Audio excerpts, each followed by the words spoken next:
Our channel. నేను మీ అరుణ. ఈరోజు senior most journalist అయినటువంటి ప్రసాద్ గారు మనతో ఉన్నారు.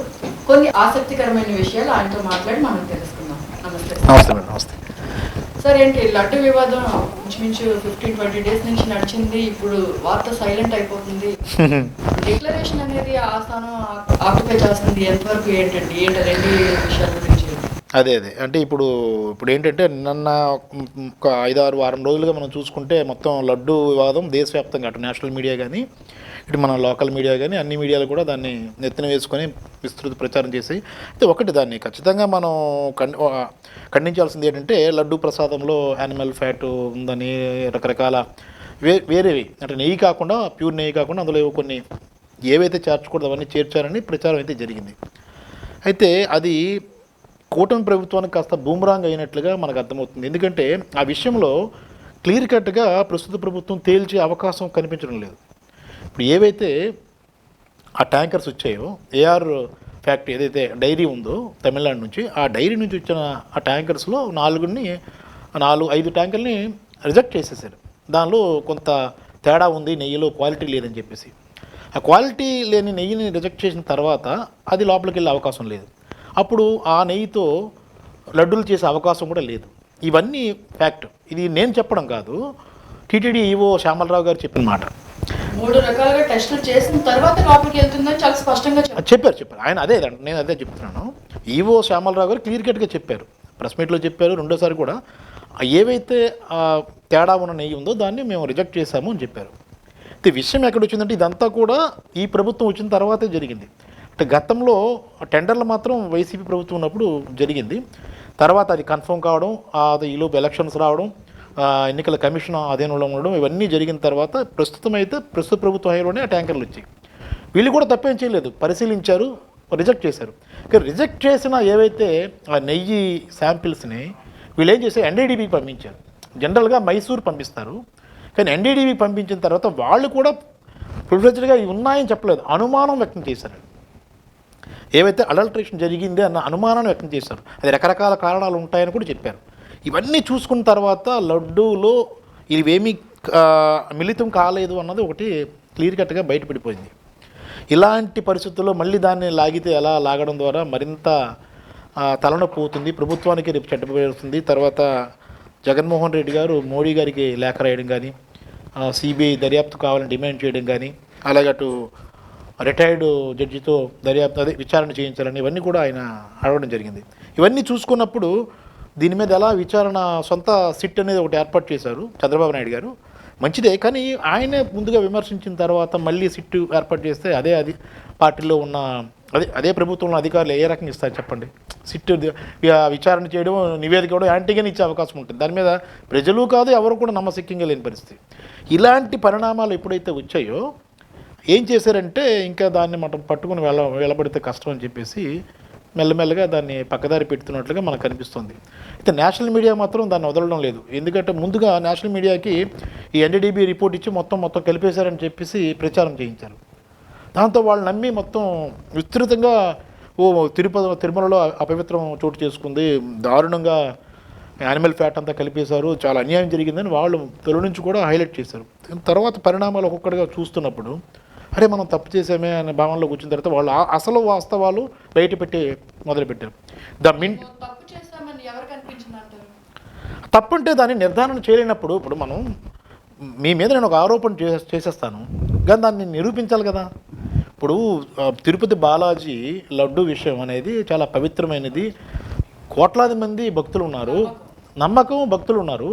వాళ్ళంతా కూడా ఏం భావిస్తారంటే ఏం జరిగినా దాన్ని సెన్సిటివ్గా ఉంటుంది విషయం.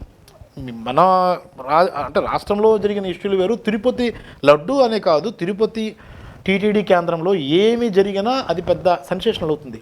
అది దేశవ్యాప్తంగా అలాగే ప్రపంచవ్యాప్తంగా హిందువులందరూ కూడా ఆసక్తికరమైన అంశం అది. అలాంటిది ఒక లడ్డూలో ఇలాంటి జరిగింది అనగానే అందరూ అటెన్షన్ అయ్యారు. ముందుగా ఏమనుకున్నారంటే అరే చాలా తప్పు కదా, అన్యాయం చేశారంటే.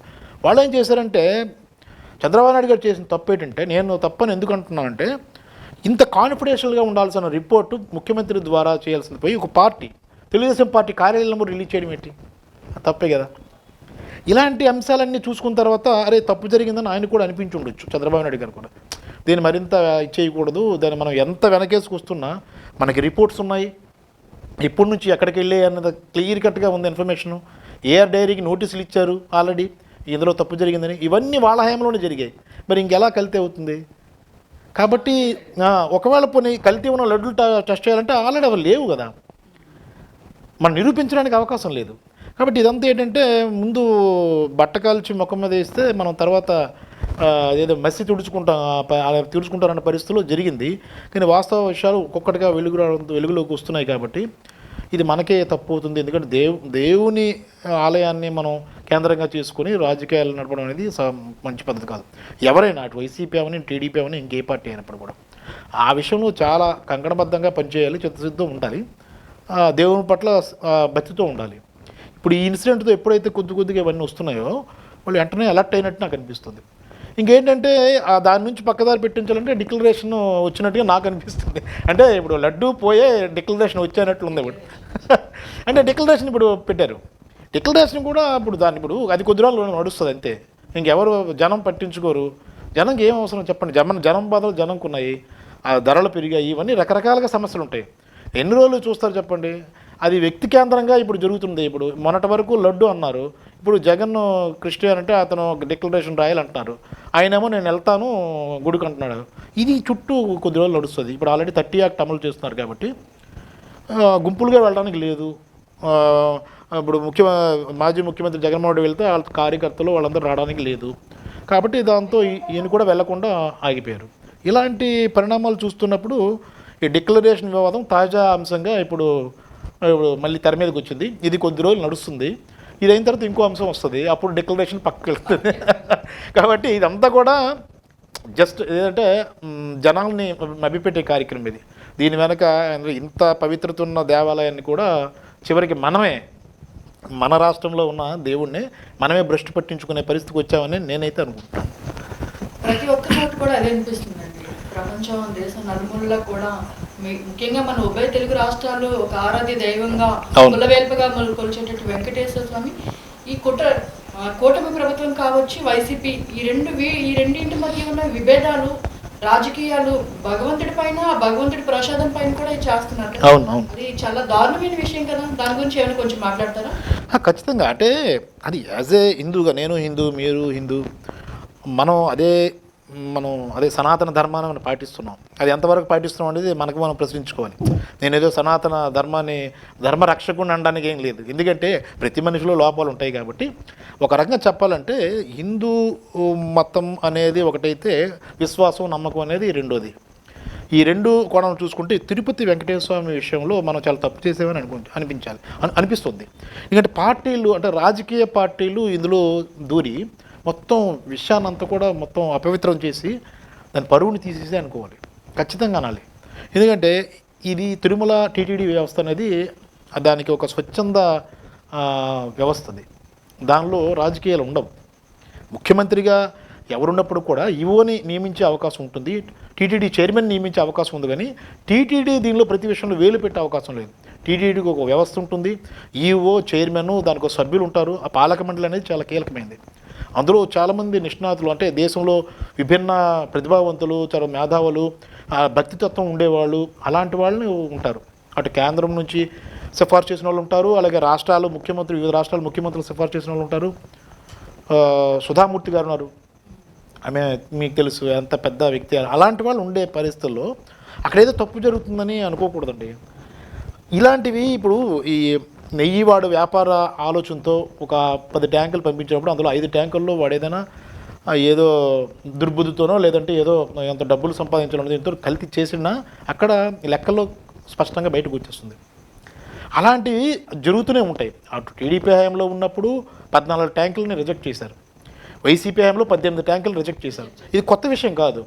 కానీ ఈ ట్యాంకుల విషయంలో అనవసరంగా ఇది అంటే దాని మీద ఎలాంటి విచారణ లేదు, ఆధారాలు లేకుండానే ఒక్కసారిగా మనం ఏదో జరిగిందని చెప్పడంతోనే మొత్తం దేశం అంతా కూడా ఒక్కసారిగా నిజం అది ఉలికిపడింది.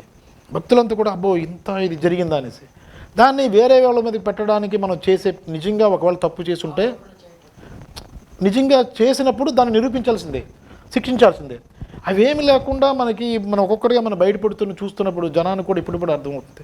అరే వీళ్ళు తన్నుకొని మొత్తం దేవుడిని రోడ్డు మీద పెట్టేశారు కదరా, దేవుడితో రాజకీయాలు చేస్తారు. అంతే కదా. ఇప్పుడు ప్రజలు కూడా ఆలోచించాలి, ఇప్పుడు అంతా పరిశీలించాలి. ఇది రాజకీయ నాయకులు ఎవరినైనా అమ్మేస్తారు, ఎవరినైనా ఎలాగైనా భ్రష్టు పట్టించేస్తారు వాళ్ళ అవసరం కోసం. ఇప్పుడు ఇదే నాకు అదే అనిపిస్తుంది. వెంకటేశ్వర స్వామికి నాకు తెలిసి ఇంతవరకు ఎలాంటిది ఎప్పుడు కళంకం రాలేదు. అంటే టీటీడీలో చాలా జరుగుతుంటాయండి. అలాగని అక్కడేమి కొన్ని అంశాలు తెర మీద కొన్నిసార్లు వస్తాయి, వివాదాస్పదమైన నిర్ణయాలు. అప్పుడు గతంలో చంద్రబాబు నాయుడు గారు ఉండేటప్పుడు 1000 కాళ్ళ మండపాన్ని కూల్చేసినప్పుడు చాలా పెద్ద వివాదం అయింది. రమణ దీక్షితులు గారు ఇప్పుడు ఉన్నారు, ఇప్పుడు ఆయన చాలా ఎప్పుడో చెప్పాను అంటున్నారు, కానీ అప్పుడు ఆయనే కొన్ని వజ్రాలు మాయమయ్యాయి అని చెప్పేసి, పింక్ డైమండ్ మాయమైందని అప్పుడు చంద్రబాబు గారి హయాంలో ఈయన చెప్పాడు, ఇలా ఆరోపించారండి. ఇలాంటి కొన్ని వివాదాస్పదాలు జరుగుతాయి, దానికి ఏం ఆధారాలు ఉండవు. ఇది కూడా అలాంటిదే. అయితే ఇది సంయమనం పాటించాల్సింది. ఇప్పుడు తప్పు జరిగినప్పుడు ఎవరిని విడిచిపెట్టమని మనం చెప్పడం లేదు, కానీ ముఖ్యమంత్రి హోదాలో ఉన్న చంద్రబాబు గారు చాలా సీనియర్ మోస్ట్. ఆయన అదే జిల్లాకు చెందిన వ్యక్తి, చిత్తూరు జిల్లాకు చెందిన వ్యక్తి. తిరుమలకు ఆయన కూడా పూజిస్తారు, తిరుమల వెంకటేశ్వర స్వామి భక్తుడైన. ఆయనకు సంయమనం పాటించి దీని మీద కొద్దిగా జాగ్రత్తగా అడుగులు వేస్తూ అసలు విషయాన్ని రాబట్టి కాన్ఫిడెన్షియల్గా ఉంచి అన్నీ జరిగాక పెట్టుంటే ఆయన క్రెడిబిలిటీ కూడా దక్కేది. అది కాకుండా ఇప్పుడు ఏమైందంటే కేవలం రాజకీయంతోనే ఇక రేపు పొద్దున ఏదైనా జరిగినా నమ్మే పరిస్థితి ఏముంటుంది చెప్పండి. జనం దగ్గర క్రెడిబిలిటీ మనకు పోతుంది కదా. అటు జగన్ అవని చంద్రబాబుని ఎవరైనా అవనివ్వండి, అంతే కదండి. ఇప్పుడు దీనివల్ల నేను అనుకుంటే అనవసరంగా ఇది తప్పు జరిగిందని నేనైతే అభిప్రాయపడుతున్నాను. డిక్లరేషన్ అనే విషయాన్ని ప్రజలు ఏ విధంగా తీసుకుంటారు, ఏ విధంగా అర్థం చేసుకుంటారు అనుకుంటున్నారు? డిక్లరేషను అనే అంశం అనేది పెద్ద సీరియస్ అంశం కాదండి. నా అభిప్రాయం ఏంటంటే, డిక్లరేషన్ మనకు నమ్మకం దేవుడి మీద ఉండేటప్పుడు డిక్లరేషన్తో పనే ఉంది. అది ఎవరైనా, అంటే నేను హిందువుగా ఉన్నాను కాబట్టి అక్కర్లేదు, కానీ ఇంకో క్రిస్టియనో ఇంకో సిక్ అతనో లేదంటే ఒక ముస్లిం అతను నేను వెంకటేశ్వర స్వామి దగ్గరికి వెళ్తాను, అక్కడ ఆ గుడ్ వైబ్స్ వస్తాయి, పాజిటివ్ వైబ్స్ ఉంటాయి, నాకు మంచి జరుగుతుందో అనుకుని నేను వెళ్ళి ఆయన దేవుడికి దండం పెట్టుకుంటాను అనేటప్పుడు డిక్లరేషన్తో పనే ఉంది. ఇదంతా ఏంటంటే మనం సృష్టించుకున్నది ఇది, లేదంటే రాజకీయంగా బురద జల్లడానికే నేను అనుకుంటాను. ఒక వ్యక్తి నేను దేవుడి మీద నమ్మకంతో వెళ్తున్నాను, ఆయనకి దండం పెట్టుకుని వస్తాను, ఆయన ఆశీస్సులు కోరుతాను అనేటప్పుడు ఇవన్నీ అక్కర్లేదు. ఇప్పుడు కొత్తగా ఈ డిక్లరేషన్ అభిప్రాయాలు అంటే రాష్ట్రంలో ఏంటంటే కొత్త సంస్కృతికి మళ్ళీ తెర మీద తీసుకురావడమే. గతంలో వైఎస్ రాజశేఖర గారు క్రిస్టియానిటీలో ఉన్నారు కదా, ఆయన పట్టు వస్త్రాలు సమర్పించారు, ఆయన అక్కడ అప్పుడు రాలేదు. ముఖ్యమంత్రిగా ఉన్నప్పుడు రానిది ఇప్పుడు కొత్తగా ఆయన బయటకు వచ్చేసి వచ్చేస్తుందా? మరి అప్పుడు ఆయన పట్టు వస్త్రాలు సమర్పించినప్పుడు ఎవరు ప్రశ్నించలేదు కదా. అంటే అధికారంలో ఉన్నప్పుడు మాత్రం అడగరు, మామూలుగా ఉంటే అడుగుతారా? అంటే మనం వేరే వాళ్ళ అధికారంలోకి వస్తే ఇవన్నీ ప్రస్తావిస్తాం. అంటే ఇవన్నీ ఏంటంటే ఖచ్చితంగా అండి, జనానికి ఇవేం ఉండదండి. జనానికి ఎవడు మంచి చేస్తాడు అనేది ఇంపార్టెంట్ అండి. ఇప్పుడు అతను ఎవరైనా కానీ ఎవరు మంచి చేస్తారనేది అది చూస్తారు. అండ్ మనం హిందూ అయ్యి లేదా మన క్రిస్టియన్ అని మన సమాజానికి మొత్తం రాష్ట్రానికి తప్పు చేస్తే ఎవడైనా ఒప్పుకుంటాడా? మనకేమైనా ప్రత్యేకంగా పొగుడతారా? లేదు మా మతం వాడు మేము ఎలాగైనా సపోర్ట్ చేస్తామంటారా? ఎవ్వరు అనరు. మనం చేసే మంచి పనులే మనకు నిలబడితే మతం అవన్నీ అనేది మన నమ్మకాలు, అవి మనం కంటిన్యూ చేయాల్సిందే. ఎందుకంటానంటే మనం పుట్టుక నుంచి మనం అదే హిందూ దీనిలో ఉన్నాం కాబట్టి, హిందూ భావజాలంతో వచ్చాం కాబట్టి కొంతమంది మారితే మారుతారు, వాళ్ళ నమ్మకం వాళ్ళ విశ్వాసం అది. అలాగని మనం నమ్మం కదా, మన తరాలు ముందు తరాలు కూడా రాబోయే తరాలు కూడా మనం హిందూ మతాన్ని నమ్ముతాము, ఆ పూజలు చేస్తాము, పండగలు చేసుకుంటాము అన్నీ. అలాగని అలాగని అవతల వ్యక్తిత్వం మన దీనిలో ఉండేవాడే వాడు దరిద్రుడు అనుకోండి, రాక్షసత్వంతో ఉండే ఆలోచనతో ఉండేవాడు అనుకోండి, మనం సపోర్ట్ చేయలేం కదా. మన ఇంట్లో ఉండే వ్యక్తులు 2 రకాలుగా ఉంటారు కదా. కాబట్టి దీన్ని డిక్లరేషన్ అనేది ఒక రాజకీయ కోణంతో తీసుకున్న అంశంగా నేను చూస్తాను. అలాగని హిందువుల్ని వాళ్ళందరినీ అంటే ఎవరి మతాన్ని వాళ్ళు గౌరవించుకోవాలి. అలాగే దీన్ని కూడా నేను రాజకీయంగా దీన్ని వాడుకోవద్దని కోరుతున్నాను నేను.